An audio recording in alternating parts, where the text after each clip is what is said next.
사무엘상 22장 1절부터 4절까지 읽습니다. 그러므로 다윗이 그곳을 떠나 아둘람 굴로 도망하며 그의 형제와 아버지의 온 집이 듣고 그리로 내려가서 그에게 이르렀고 환난당한 모든 자와 빚진 모든 자와 마음이 원통한 자가 다 그에게로 모였고 그는 그들의 우두머리가 되었는데 그와 함께한 자가 400명가량이었더라.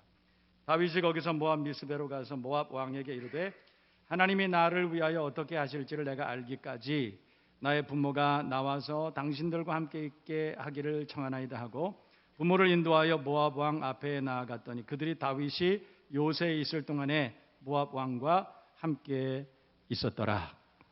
아멘.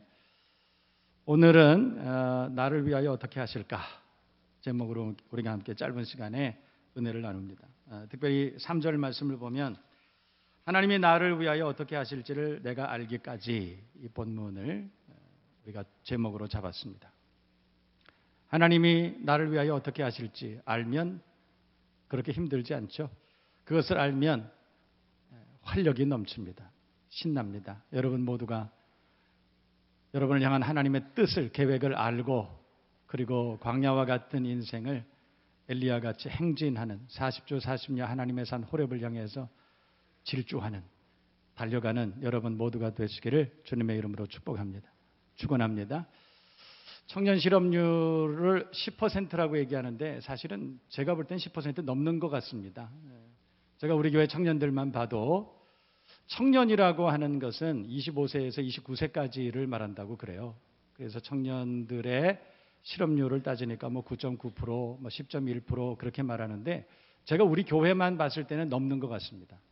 그래서 청년들 중에 10명 중에 7명은 직장생활을 하는 것 같고 나머지 한 3명은 직장생활 하기가 어려운 그런 형편인 것 같습니다. 또 7명이 직장생활을 한다고 해도 우리나라에서 공식적인 발표가 있었는데 70% 정도는 정규직인데 30% 정도는 비정규직이에요. 그러니까 건강한 직장을 가지고 있는 청년들이 실제로 체감하는 것은 10명 중에 5명. 나머지는 불안합니다. 언제 그만둬야 될지, 또 언제 또 다른 직업을 구해야 될지 힘들죠. 쉽지 않습니다. 근데 청년들만 힘든 것은 아니에요. 그렇지 않습니다. 우리 어른들도 마찬가지. 요즘에 너무 빨리 퇴임을 합니다. 또 대기업 같은 데 들어갈 땐 좋았는데 빨리 승진시켜가지고 여러분 승진하는 거 그렇게 좋은 게 아니더군요. 대기업에 가서 빨리 승진하니까 빨리 나오게 되더라고요. 그런 일도 많이 있고 또 요즘은 60세 정도 60대 초반이면 어느 직장이나 다 퇴임합니다. 그런데 문제는 75세까지 너무 건강하다는 거예요. 우리가 너무 건강한 거예요. 그래서 요즘 환갑잔치 하는 분들 별로 안 계십니다. 했다 그러면 눈총 받습니다. 너무 젊으니까. 그런데 왕성하게 일할 수 있는 건 75세까지. 그러니 뭐 그때까지 뭘 하겠어요. 60세 은퇴를 하고 나면 15년 동안 15년이 너무 깁니다. 그래서 걱정이 만만치 않아요. 또 뭐 고령사회로 우리가 접어들기 때문에 노인들 얼마나 많겠어요. 그런데 뭐 국가가 책임질 수 있느냐. 또 생각해 보면 그것도 그렇게 뭐 낙관적이진 않습니다. 국가가 부채가 너무 많기 때문에 그것도 쉽지 않겠다. 또 그런 생각도 들고 그러니 생각해 보면 미래가 참 불투명합니다. 불확실성의 시대라는 말 여러분 많이 들어보셨죠? 갈브레이스가 그렇게 말했다고 그럽니다. 지금 우리가 사는 세상에는 미래에 대한 확신에 찬 사회학자도 경제학자도 정치가도 없다. 그러니까 미래를 누구도 확신하지 못하는 그런 불확실성의 시대를 우리가 살고 있습니다. 어렵습니다. 뿐만 아니라 세상을 보면 지능 범죄 너무 많아지고 또 요즘은 공기마저도 얼마나 탁한지 몰라요. 야외 행사하기가 너무 어렵습니다. 그래서 우리 교회는 5월 6일 날 대체 공휴일에 우리가 체육대회를 하기로 했는데 야외에서 못해요. 한다 그러면 안 나와요. 왜냐하면 미세먼지 때문에. 그날 맑을지 그렇지 않을지 어떻게 알아요. 그래서 이제부터는 뭐 체육대회도 실내에서 합니다. 우리가 살아가는 세상이 만만치 않아요. 쉽지 않죠. 그러나 여러분, 저는 그런 생각합니다. 우리 애국가에 이런 가사 있지 않습니까? 하나님이 보호하사 우리나라 만세. 하나님이 보호하사 있잖아요. 여러분, 우리가 아무리 어렵고 아무리 지금 현실적으로 청년들의 미래가 불투명하고 그래도 저는 그렇게 생각합니다. 유럽에 어떤 살기 좋은 나라에 있다 하고 그래도 우리나라는 그 나라보다 더 훌륭한 나라 될 것이다. 더 좋은 나라 될 것이다. 왜냐하면 우리 애국가에 있잖아요. 하나님이 보호하사. 저는 그게 참 너무 좋더라고요. 하나님이 보호하사. 피할 길 내시고 능히 감당케 하시고 인도하시고 눈동자같이 지켜 보호해 주시고 어미닭이 제 새끼를 품에 안아 보호하는 것처럼 우리나라 민족을 잘 보호해 주셔서 보호하사 우리나라 만세. 난 그날이 반드시 올 줄로 믿습니다. 세계 모든 나라 사람들이 우리나라 부러워하고 천국 같은 우리나라 될 줄로 믿습니다. 하나님이 함께 하시는 저와 여러분 모두가 되시기를 주님의 이름으로 축복합니다. 나를 위하여 어떻게 하실까 제목이죠. 청년 하나를 만났어요. 얼마 전에 청년 만났는데 이 친구는 새벽부터 공부하느라고 아주 바빠요. 하루 종일 수업 받고 또 수업 끝나고 나면 아르바이트. 또 아르바이트 끝나고 나면 늦은 저녁 때 학원 갑니다. 학원. 그래서 11시, 12시까지 공부합니다. 얼마나 힘들겠어요. 얼마나 힘들겠어요. 그러면 말이 그렇지 하루 종일을 잠자는 시간 몇 시간 없어요. 얼마나 힘든지 몰라요. 제가 그 상황을 다 알고 있었어요. 그래서 제가 만나서 물어봤어요. 힘들지? 그랬더니 저를 보고 너무 힘들어요. 너무 힘들어요. 그래서 제가 그냥 쓱 보고 빙긋이 웃었습니다. 그랬더니 이 친구 하는 얘기가 뭐라 그러냐면 이래요. 너무 힘들지 그랬는데 힘들다고 하면서 이러는 거예요. 하나님께서 나를 더 고급지게 쓰시려고 훈련하시니까 나 괜찮아요. 하나님께서 나를 고급지게 쓰시려고 훈련하시는 거니까 지금 이렇게 힘들지만 나 괜찮아요. 이러던 거예요. 요즘 젊은 아이들 표현이 고급지게라고 그러더라고요. 고급지게. 그렇습니다. 자기를 향하신 하나님의 뜻을 알고 있는 거예요. 자기를 향하신 하나님의 계획을 알고 있는 거예요. 그러니까 지금은 좀 어렵지만 지금은 좀 힘들지만 밤늦게까지 공부하고 너무 몸이 힘들지만 괜찮아요. 날 고급지게 쓸 거라는 걸 나는 확신하니까. 할렐루야. 우리 주변 사람들에게 남녀 빼고 동성끼리는 손을 잡고 하나님께서 집사님을 고급지게 쓰실 것입니다. 시작.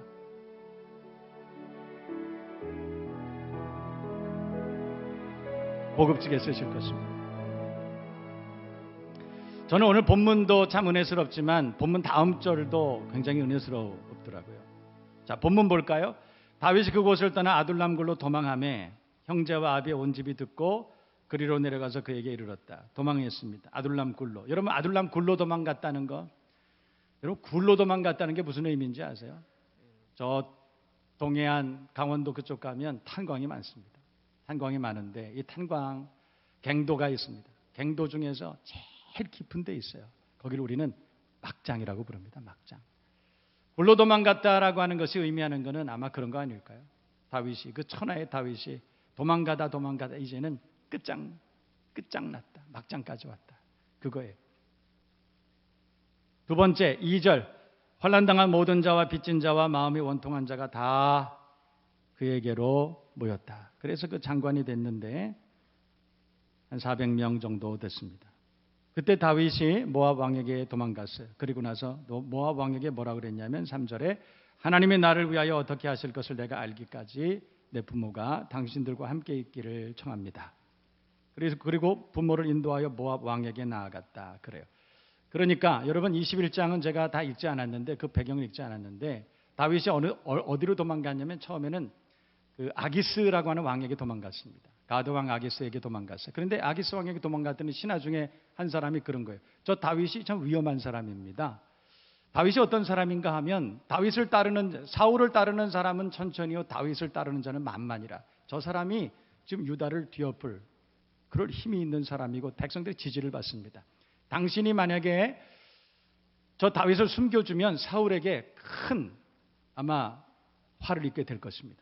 그래서 이 가드왕 아기스가 이 다윗을 죽여버리려고 그래요. 그때 다윗이 어떻게 했느냐면 21장을 보면 나중에 읽어보세요. 21장을 보면 침을 질질 흘리면서 수염에 침을 질질 흘리면서 미친 채 했다는 거예요.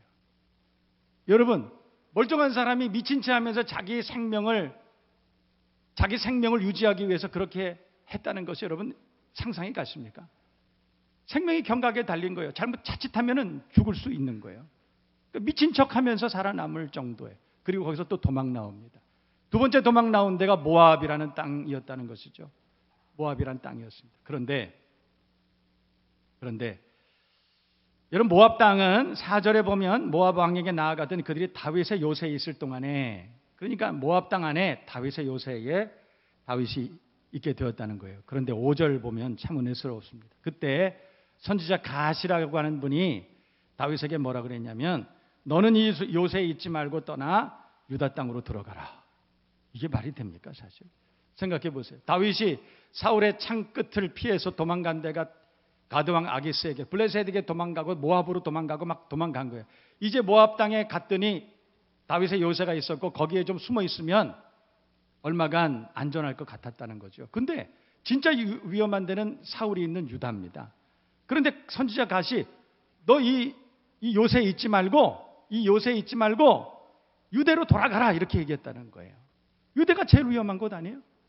왜 그랬을까요? 저는 이 말씀 읽으면서 참 감동받았습니다. 여러분, 진짜 요새는 가드 땅이 아닙니다. 진짜 요새는 모압 땅이 아닙니다. 유다도 아닙니다. 진짜 요새는 여호와 우리 하나님이신 줄로 믿습니다. 하나님이 우리의 요새가 되시는 거예요. 그분 안에 있을 때, 그의 은혜 안에 있을 때 안전한 줄로 믿습니다. 여러분 모두가 이 말씀을 듣고 주님 안에서 안전하게 인생을 항해할 수 있는 믿음의 사람들 되시기를 주님의 이름으로 축복합니다. 다윗이 평생 동안 살면서 가장 어려웠을 때, 그 마이너리티의 우두머리가 됐을 때, 그때 얘기가 오늘 성경에 기록이 되어 있는 거예요. 여러분, 사울이 혈안이 됐습니다. 정적 다윗을 제거하려고. 그러니까 다윗의 절친이 있었지 않습니까? 요나단이 만류를 해도 듣지 않습니다. 또 여러분 아시다시피 다윗의 아내가 누굽니까? 사울의 딸 아닙니까? 미갈이라고 하는 아내가 있었어요. 사울의 딸이죠. 딸이 아버지에게 내 남편을 살려달라고 그렇게 부탁한 거예요. 그래도 안 돼요. 그래도 안 됩니다. 사울은 어떻게 해서든지 이 다윗을 제거하려고 혈안이 되어 있었어요. 매일 밤이 두려웠겠죠. 사울이 마음을 먹은 거야. 내가 반드시 죽여버릴 것이다. 그러니 얼마나 힘들었겠습니까? 불안하죠. 미래가 없죠. 불투명하죠. 그래서 도망가다 이제는 아둘람 굴까지 도망왔다는 것입니다. 그런데 도망왔는데 보니까 다윗만 도망온 것이 아니라 유유상종이라고 그때 같이 왔던 사람들이 있어요. 그 사람들에 대해서 성경이 오늘 22장에 뭐라고 그랬냐면 환난당한 자, 빚진 자, 마음이 원통한 자, 그러니까 우리말로 말하면 루저들 아닙니까? 실패한 사람들, 그런 사람들만 온 거예요. 별 볼 일 없는 사람들이 다 모여 있는 것입니다. 여러분 모여 있을 때 그래도 뭐 스카이 대학 나온 사람들, 재벌들, 뭐 대기업에 있는 사람들, 지식인들, 막 그런 사람들이 좀 모여야 신나지 않아요? 그런 사람들 모여야 뭘 좀 할 수 있다 이렇게 생각되지 않겠습니까? 그런데 모여 있는 사람들이 다 그거였었어요. 절망이죠. 여러분들 같으면 어떻게 하겠어요? 이런 상황에서 하나님이 내게 뭔가 말씀을 하셨는데 그 말씀이 믿어집니까? 하나님은 내게 축복의 말씀을 하셨어요. 너는 복의 근원이 될지라 Be a blessing 했어요. 너는 축복일 것이다. 네 삶이 보장될 것이다. 그렇게 말했지만 현실은 아닌 거예요. 현실은 직장도 없어요. 노후 대책 없어요. 이 세상을 어떻게 살아가야 될지 막막해요. 하나님이 우리에게 축복의 말씀을 연신 말씀하고 있지만 그러나 그 말씀이 내게 와닿질 않아요. 여러분 이럴 때 어떻게 하겠어요? 저는 오늘 이 본문을 통해서 이 말씀을 잘 배울 수 있는, 그래서 세상을 이길 수 있는 저와 여러분 모두가 되시기를 주님의 이름으로 축복합니다. 첫 번째는 다윗은, 성경 한번 보세요. 성경 보시면 3절 다 같이 한번 읽어봅니다. 다윗이 시작.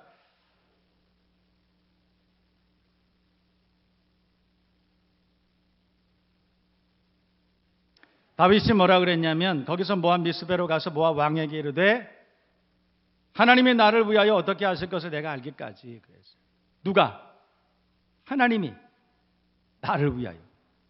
그러니까 그 어려운 시절 가운데에도 다윗은 항상 주어가 하나님이라고 하는 거예요. 하나님이. 하나님의 주권을 인정하는 것이죠. 지금은 어렵지만 그런데 하나님이 날 위하여 뭔가 하실 것이다. 이렇게 믿었다는 것이에요. 여러분 아무리 어려워도 정말 하나님을 신뢰하는 사람들은 하나님이 날 위해서 뭔가 하실 것이다 라고 하는 확신이 있어요. 그 방법은 잘 모르겠어요. 하나님의 계획이니까, 하나님의 영역이니까, 하나님의 능력을 나는 잘 이해할 수가 없어. 그분의 하시는 일을 나는 잘 이해할 수 없어. 그러나 내가 확신하는 것은 뭐냐면 하나님이 나를 위하여 뭔가 하실 것이다 라는 거 아닙니까? 할렐루야. 어떻게 하실지 난 모르겠어요. 내가 원하는 때가 아닐 수도 있습니다. 내가 원하는 방식, 내가 기대하고 상상했던 방식 아닐 수 있어요. 그러나 하나님이 하실 거라는 것입니다. 오늘 3절 말씀은 바로 그거예요. 하나님이 나를 위하여 어떻게 하실 것을 내가 알기까지예요. 여러분, 하나님이 여러분들을 사랑하시는 거 믿습니까? 기대하시는 거 믿습니까? 저는 그래서 예레미야 말씀 참 좋아합니다. 나를 향하신, 너희를 향한 나의 생각은 내가 하나니. 그 말씀은 뭐냐면 하나님께서 이스라엘 백성들에게 하신 말씀이에요. 이스라엘을 향한 하나님의 생각은 하나님만이 알고 계시다는 거죠. 여러분을 향한 하나님의 계획은 하나님만이 알고 계신 거예요. 우리는 알 수 없어요. 그러니까 우리는 조그만 어려움이 있어도 실망하고 주저앉고 포기하고 실패하고 막 그래. 여러분, 그래서 그런 말 하잖아요. 포기는 김장할 때 쓰는 거고 실패는 바느질할 때 쓰는 거라. 그런 거 잊어버리세요. 포기하지 마세요. 실패해도 괜찮아요. 하나님이 뭔가 하시지 않겠습니까? 하나님의 방법으로. 우리는 이해할 수 없지만, 우리는 상상할 수도 없지만, 그러나 하나님이 뭔가 하시지 않겠습니까? 저는 지난 30년 가까운 목회를 하는 동안에 이런 일을 무수히 봤어요. 무수히. 오늘 제가 시간이 많으면 간증도 좀 할 수 있는데 제 약속대로 시간이 자꾸 가서, 여러분은 상상할 수 없지만, 여러분은 어떻게 기대하지 않은 방법이지만 하나님의 때에 여러분을 위해서 뭔가 하십니다. 뭔가 하십니다. 이해되세요? 하나님이 나를 위하여 어떻게 하실 것을 내가 알기까지. 두 번째로 다윗은 찬란한 미래를 확신했다는 것입니다. 잘 될 것이다 이랬대. 잘 될 것이다. 지금은 참 어렵지만 잘 될 거야. 이렇게 믿었다는 거예요. 왜냐하면 다윗은 수많은 경험들을 했어요.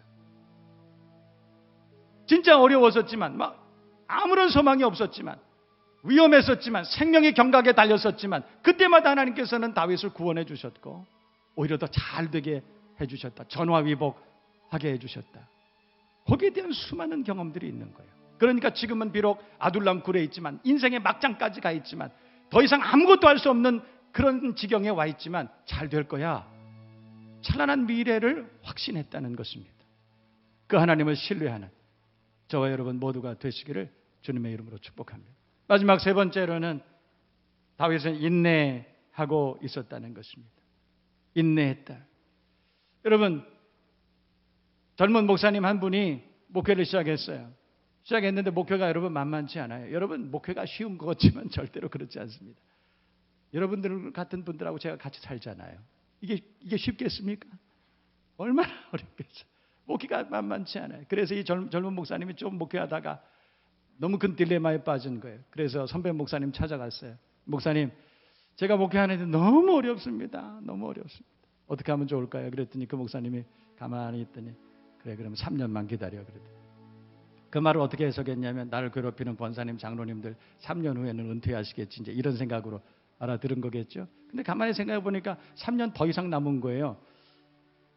목사님, 그분들 은퇴하려면 더 많이 남았는데 만약에 3년 기다렸는데 안 되면 어떡하죠? 그랬더니 가만히 생각하더니 그럼 5년 기다려 그러더라고요.